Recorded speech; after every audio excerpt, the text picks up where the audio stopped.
तुम्हाला एक सुंदर गोष्ट सांगणार आहे आणि गोष्टीचं नाव तुम्ही सांगायचं नंतर मला.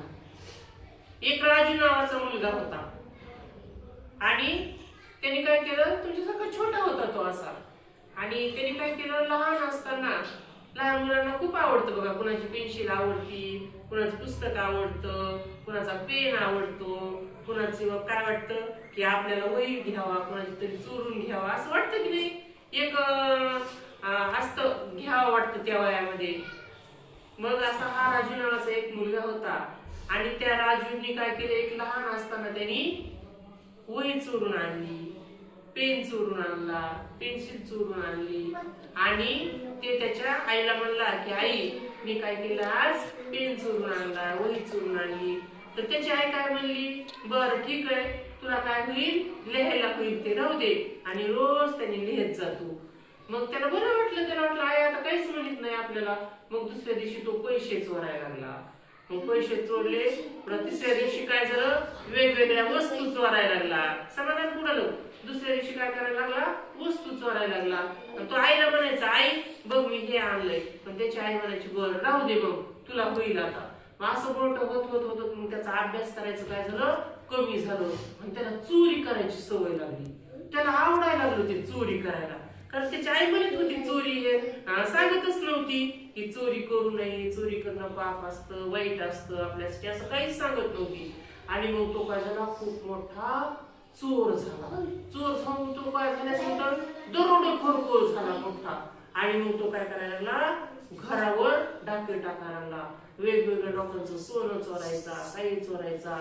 आणि मग काय झालं, एक दिवस पोलिसांना कळलं चोरी हा राजू नावाचा मुलगा काय करायला लागलाय, चोरी करायला लागलाय. आणि मग त्याला पोलिसांनी काय केलं, एक दिवस पकडलं आणि जेलमध्ये टाकलं. त्याने इतक्या चोऱ्या केल्या होत्या की त्या चोरीमध्ये त्याला काय झाली होती, फाशीची शिक्षा झाली होती या राजू नावाच्या मुलाला.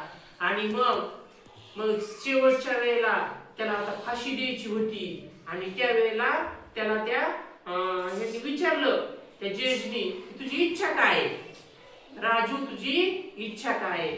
तर तो काय म्हणाला, मला माझ्या आईला भेटायचंय. काय म्हणाला, माझ्या आईला भेटायचंय. मग त्याच्या आईला बोलून घेतलं आणि मग तो ते म्हणाले, ते जेल ते असते, ते जेल्स ते काय म्हणाले त्याला की जा तुझ्या आईला तू भेट. तर भेटता आईला वाटलं की भेटाव आपण, म्हणून ती त्याला असं कडकडून मिठी मारायला लागली. तर त्यांनी ती काय केलं, आईचं पूर्ण असं गालच तोडून काढला. मग काय म्हणला तो, आई तू जर मला लहानपणी जर म्हणली असती मी पेन्सिल चोरली, मी पेन चोरला, मी वही चोरली, त्यावेळेस जर तू मला मारला असतं तर मी आज एवढा मोठा दरोडेखोर झालो नसतो. ही आईची पण खूप मोठी चूक आहे. आणि आई तुम्हाला त्यावेळेला सांगायला पाहिजे होतं, चोरी करणं हे वाईट आहे. चोरी जर केली तर आपलं आयुष्य काय होतं, उद्ध्वस्त होतं, नष्ट होतं. आणि म्हणून त्याच्या आईचा त्यांनी काय केला, कडकडून असा चावा घेतला आणि मग त्याला पोलिसांनी काय केलं, फाशीची शिक्षा दिली. अशा प्रकारे गोष्ट संपली. म्हणजे गोष्टीतून काय बोध होतं सांगा बरं, चोरी करू नये की नाही. आणि आईनी पण आपल्या मुलांना काय केलं पाहिजे, चांगलं सांगितलं पाहिजे.